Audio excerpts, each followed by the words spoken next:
வணக்கம். All in one zone devotion சேனலுக்கு உங்களை அன்புடன் வரவேற்கிறேன். இன்றைக்கி நம்மளுடைய சேனலில் இன்றைக்கி சித்ரா பௌர்ணமி இல்லையா, மிகவும் சிறப்பு வாய்ந்த நாள். இந்த சித்ரா பௌர்ணமி வழிபாடு, பூஜை மற்றும் பலன்கள் மற்றும் சித்ரா பௌர்ணமி அப்படின்னு ஏன் பெயர் வந்தது அப்படின்றத முழு விவரமாக நம்ம பார்க்கலாங்க. அதற்கு முன்னால் நம்முடைய சேனலை இதான் ஃபர்ஸ்ட் டைம் பார்க்குறவங்களா இருந்தாலும் சரி, சப்ஸ்கிரைப் பண்ணாமல் பார்க்குறவங்களா இருந்தாலும் சரி, நம்ம சேனலை சப்ஸ்கிரைப் பண்ணிக்கோங்க. கூடவே அந்த பெல் பட்டனை ப்ரெஸ் பண்ணிக்கோங்க. ஆல் என்கின்ற ஆப்ஷனையும் ப்ரெஸ் பண்ணிக்கோங்க. அப்போ தான் நான் போடுற வீடியோஸ் எல்லாம் உங்களுக்கு உடனுக்குடன் நோட்டிஃபிகேஷனில் மிஸ் பண்ணாமல் தெரிய வரும். சரி வாங்க, இப்போ நம்ம வீடியோக்குள்ளே போகலாம். பொதுவாகவே பௌர்ணமி அப்படின்னாலே ரொம்ப சிறப்பு வாய்ந்த நாள். அதுவும் சித்ரா பௌர்ணமி அப்படின்ற நாள் மிக மிக சக்தி வாய்ந்த நாள்கள். அதாவது சித்திரகுப்தன் அப்படின்ற கதை எல்லாருக்குமே தெரிந்த ஒன்று.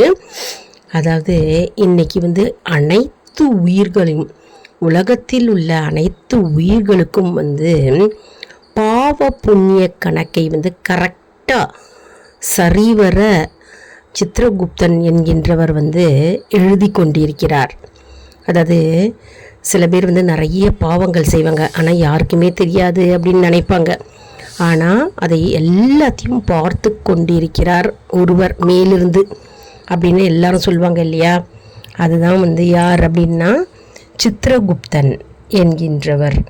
சித்திரகுப்தன் எப்படி வந்தார், அவருக்கு எப்படி பெயர் வந்தது அப்படின்னு பார்த்தோம்னா, இப்போ அன்னை பார்வதி என்ன செய்தாராம், சித்திரம் வரைந்தாராம். ஒரு அழகான சித்திரம் வரைந்தாராம். சித்திரம் வரையும்போது அவ்வளோ அழகாக இருக்கு. இந்த சித்திரம் சித்திரத்திற்கு உயிர் வந்தால் எப்படி இருக்கும், இது உயிர் பெற்றால் எப்படி இருக்கும் அப்படின்னு நினைத்தாராம். அப்போது அந்த சித்திரன் அந்த சித்திரத்திலேருந்து தான் உயிர் வந்த சித்திரகுப்தன் என்று பெயராகியது. அதனால தான் சித்திரகுப்தன் அப்படின்றவர் தோன்றியிருக்கிறார். மிகவும் அற்புதமான சக்தி வாய்ந்த நாள்ங்க.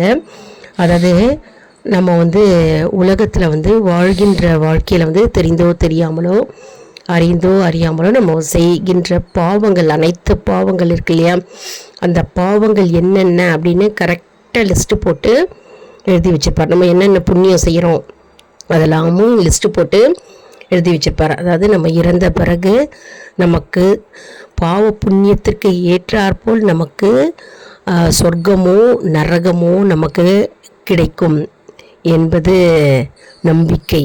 கண்டிப்பாக நம்ம பாவம் அதிகமாக செய்தால் நரகம் கிடைக்கும், புண்ணியம் அதிகமாக செஞ்சால் நமக்கு சொர்க்கம் கிடைக்கும் அப்படின்னு சொல்லுவாங்க இல்லையா. அதாவது இன்றைக்கி சித்திரகுப்தன் நம்முடைய தலையெழுத்தை எழுதுகின்ற நாளாக கருதப்படுகிறது. மிகவும் அற்புதமான நாள். இன்றைக்கி நம்ம எந்த தெய்வத்தை வழிபட்டாலும் அது பலன் பல மடங்காக நமக்கு கிடைக்குங்க. குறிப்பாக இன்றைக்கி சித்ரா பௌர்ணமி அன்று நம்ம குலதெய்வத்தை வழிபட்டால் குலதெய்வ கோவிலுக்கு சென்று வழிபட்டால் நம்முடைய பாவங்களும் தோஷங்களும் அப்படியே நீங்கும் என்பது ஐதீகம். இது மட்டுமாங்க, அதாவது சித்ரா பௌர்ணமி அன்று இன்றைய தினம் சந்திரன் முழு பலத்துடன் வீரியமாக இருப்பார்.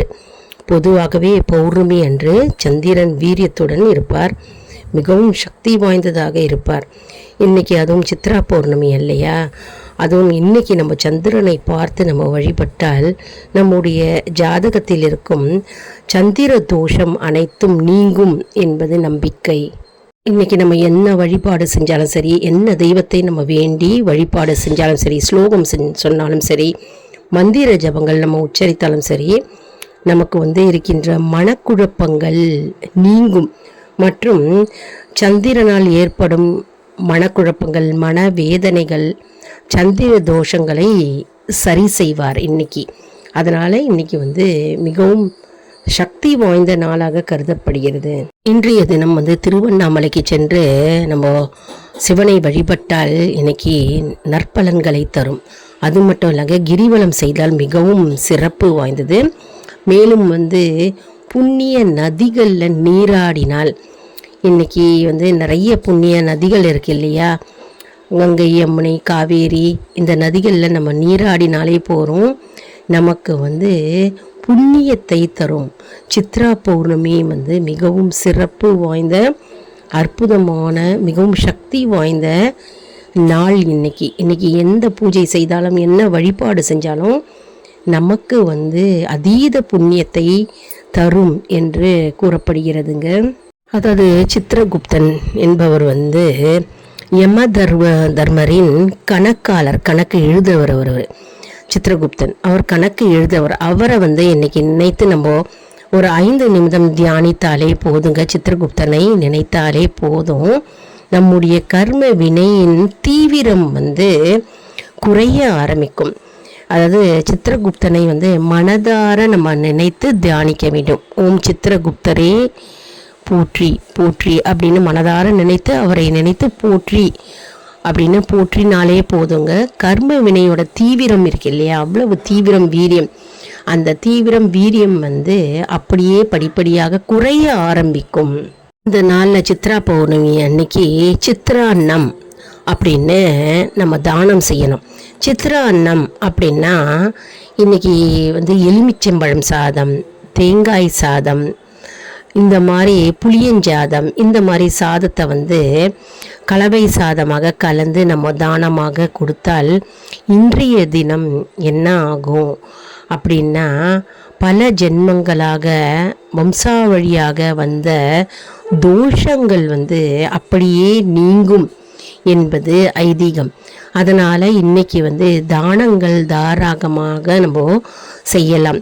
அதாவது புளியஞ்சாதம் முடிஞ்சால் புளியஞ்சாதம் கலந்து நம்ம வந்து எளியவர்களுக்கு தானமாக கொடுக்கலாம்.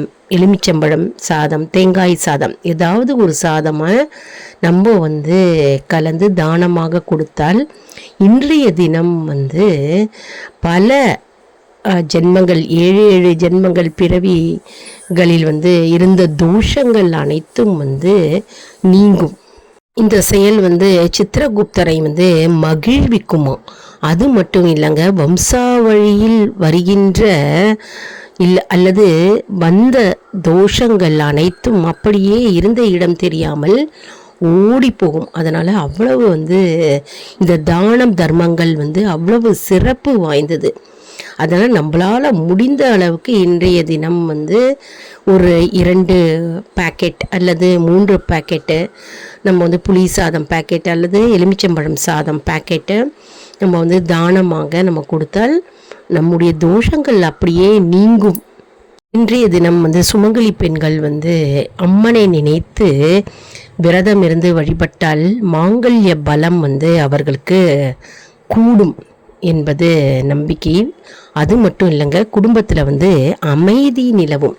அதனால் இன்னைக்கு வந்து அம்மன் வழிபாடு நிறைய பேர் சாதாரணமாகவே பௌர்ணமி அப்படின்னாலே அம்மன் வழிபாடு செய்வாங்க, விளக்கு பூஜை செய்வாங்க. அந்த மாதிரி நம்ம வந்து இன்னைக்கு வந்து பூஜை வழிபாடு செஞ்சோம்னா நம்முடைய குடும்பத்தில் அமைதி நிலவும் மற்றும் மாங்கல்ய பலம் வந்து அவர்களுக்கு கூடுங்க. மேலும் இன்றைய நாள் வந்து விசேஷமான நாள் இல்லையா, சித்ரா பௌர்ணமி இன்னைக்கு எந்த காரியத்தை நீங்கள் வந்து தொடங்கினாலும் சரி, ஸ்டார்ட் பண்ணாலும் சரி, அது வந்து தடையே இருக்காது. தடையே இல்லாமல் பல மடங்கு அது தொடர்ந்து சென்று கொண்டே போகும். அதாவது வளர்ச்சி அடையும் அப்படின்னு சொல்லுவாங்க. அதனால் இன்றைய தினம் தொட்டதெல்லாம் அதாவது விளங்கும் அப்படின்னு சொல்லுவாங்க இல்லையா, எதை தொட்டாலும் இன்றைக்கி வந்து வளர்ச்சி பெறும் அப்படின்னே நம்ம இன்றைக்கி சொல்லலாம்ங்க. இது வந்து ஆன்மீக ரீதியாக பார்த்தோம்னா சுத்திகரிப்பு அப்படின்ற நாளாகவே நம்ம சொல்லலாம். எந்த தொழில் ஸ்டார்ட் பண்ணாலும் சரி, பிஸ்னஸ் ஸ்டார்ட் பண்ணாலும் சரி, ஒரு சின்ன ஒரு பூ பிஸ்னஸ்ஸு, பூ நான் விற்க போகிறேன் அப்படின்னு சொல்கிறாங்க, பூ பிஸ்னஸ்ஸு, அப்படி இல்லைன்னா ஒரு சின்ன ஒரு பொட்டி கடை விற்க போகிறேன் அப்படின்னு தொழில் துவங்குகிறவங்க, எந்த செயலை இன்றைக்கி வந்து நீங்கள் வந்து ஸ்டார்ட் பண்ணாலும் சரி, மேற்கொண்டாலும் சரி, இன்றைக்கி வந்து அது தடையே இல்லாமல் அது வெற்றிகரமாக வளர்ச்சி அடையும், மேலும் மேலும் செழிப்பு உண்டாகும். அப்பேற்பட்ட சிறப்பு வாய்ந்த நாள் இன்றைக்கி சித்ரா பௌர்ணமி. இன்றைக்கி நிறைய கோவிலில் வந்து பால் குடம் தூக்கி செல்வார்கள்ங்க. 108 1008 பால் குடங்கள் அப்படின்னு நிறைய கோவில்களில் வந்து அம்மனுக்கு பால் அபிஷேகம் செய்வாங்க. பார்க்கவே அற்புதமாக இருக்குங்க. மிகவும் சக்தி வாய்ந்த நாள் இன்றைக்கி. அதனால் நிறைய பேர் இன்றைக்கி பால் குடம் எடுப்பார்கள். மற்றும் வீட்டில் வந்து அம்மனுக்கு வந்து பால் பாயாசம் அப்படி இல்லைன்னா சர்க்கரை பொங்கல் ஏதாவது ஒரு பொருளை வைத்து நெய்வேத்தியமாக செஞ்சு இன்றைக்கி நெய் தீபம் ஏற்றி தூப தீபம் காண்பித்து உங்களுக்கு தெரிந்த ஏதாவது ஒரு ஸ்லோகத்தை சொல்லலாங்க. அதாவது லலிதா சஹஸ்ரநாமம் தெரிஞ்சால் அதை சொல்லலாம், வேல்மாறல் தெரிஞ்சால் அதை படிக்கலாம், கந்த சஷ்டி கவசம் தெரிஞ்சதுன்னா அதை படிங்க. ஏதாவது ஒரு ஸ்லோகத்தை சொல்லி நீங்கள் பாராயணம் செய்தால் அது வந்து நமக்கு நற்பலனை தரும். அதாவது அதீத பலன்களை தரும். இன்றைக்கி சித்ரா பௌர்ணமி நாள். அது மட்டும் இல்லை, இன்றைக்கி வந்து சித்திரகுப்தனை நினைத்து நம்ம இன்றைக்கி கோவிலில் தான தர்மங்கள் நம்ம செஞ்சோம்னா நமக்கு வந்து நம்முடைய பாவக்கணக்கு குறைந்து புண்ணிய கணக்கு அதிகரிக்கும்.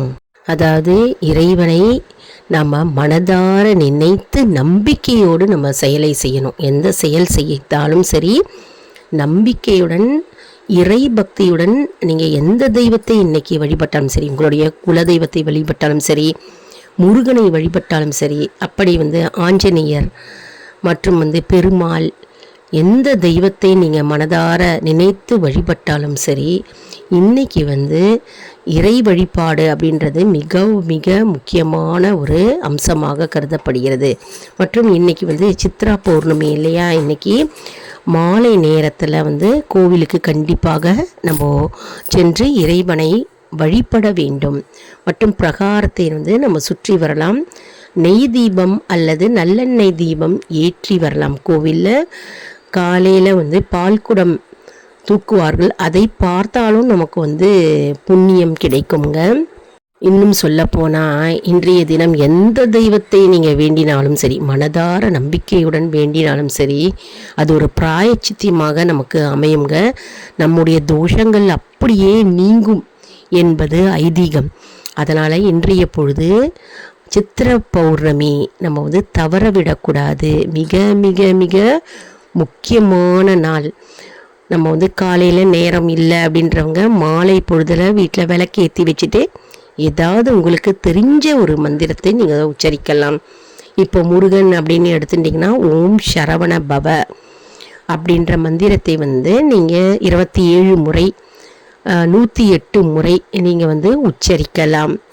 மற்றும் வந்து பெருமாளை சேவிக்கிறவங்க, பெருமாளை கும்பிடுறவங்க, அவங்க வந்து ஓம் நமோ நாராயணா போற்றி அப்படின்னே நீங்கள் சொல்லி 27 முறை அல்லது 108 முறை வந்து உச்சரித்து நீங்கள் மனதார பிரார்த்தனை செய்தாலும் சரி, அது நமக்கு வந்து பல மடங்கு நன்மை வந்து சேரும்.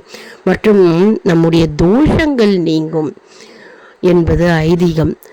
சித்ரா பௌர்ணமி அப்படின்னாலே வந்து பௌர்ணமினாலே வந்து சந்திரனுக்கு வீரியம் சக்தி அதிகம்னு சொன்னேன் இல்லையா. அந்த சந்திரனை வந்து மாலை பொழுதில் வந்து அப்படியே ஜஸ்ட்டு சந்திரனை வந்து மேலோங்க நம்ம வந்து பார்த்து நம்ம தரிசனம் செஞ்சு மனதார வேண்டி ஒரு கும்பிடு போட்டுடுங்க. இன்றைக்கி சித்ரா பௌர்ணமி அன்னைக்கு நம்முடைய தோஷங்கள் அனைத்தும் நீங்கும். மற்றும் நம்ம இன்றைக்கி வந்து தாம்பூலம் கொடுக்கலாம். வீட்டில் வந்து ஒரு 5 பெண்களுக்கு வெற்றிலைப்பாக்கு, பழம், பூ, ரவிக்கை துணி, ப்ளவுஸ் பீஸ் வச்சு நம்ம இன்றைக்கி தாம்பூலம் கொடுக்கலாம். அப்படி இல்லை கோவிலையும் வந்து தாம்பூலம் கொடுக்கலாம், தானம் செய்யலாம். இதெல்லாம் வந்து அற்புதமான நிகழ்வு. சித்திரகுப்தனுக்கு மகிழ்விக்கும் ஒரு அற்புதமான நிகழ்வாக கருதப்படுகிறது. நண்பர்களே, இந்த வீடியோ உங்களுக்கு மிகவும் பயனுள்ளதாக இருக்கும் என்று நான் நம்புகிறேன். இந்த வீடியோவுக்கு ஒரு லைக் கொடுங்க. இதை மற்றவர்களுக்கும் ஷேர் செய்யுங்கள், அவர்களும் பலனடையட்டும். மேலும் ஆல் இன் ஒன் ஜோன் அன்பர்களுக்கு ஒரு அன்பான வேண்டுகோள். நம்முடைய கம்யூனிட்டி போஸ்ட்டில் கேள்வி பதில் நேரம் வருங்க. அந்த கேள்விகளுக்கு பதில் தாங்க. இதன் மூலம் நம்முடைய ஆன்மீக பயணம் எப்படி இருக்கிறது என்பதை நாம் தெரிந்து கொள்ளலாம் இல்லையா. இது சப்ஸ்கிரைப் செய்தவர்களுக்கு மட்டுமே தெரிய வரும். அதனால் நம்முடைய சேனலை மறக்காமல் சப்ஸ்கிரைப் செய்து கொள்ளுங்கள். அடுத்த வீடியோவில் வேறொரு தலைப்புடன் உங்களை வந்து சந்திக்கிறேன். நன்றி, வணக்கம்.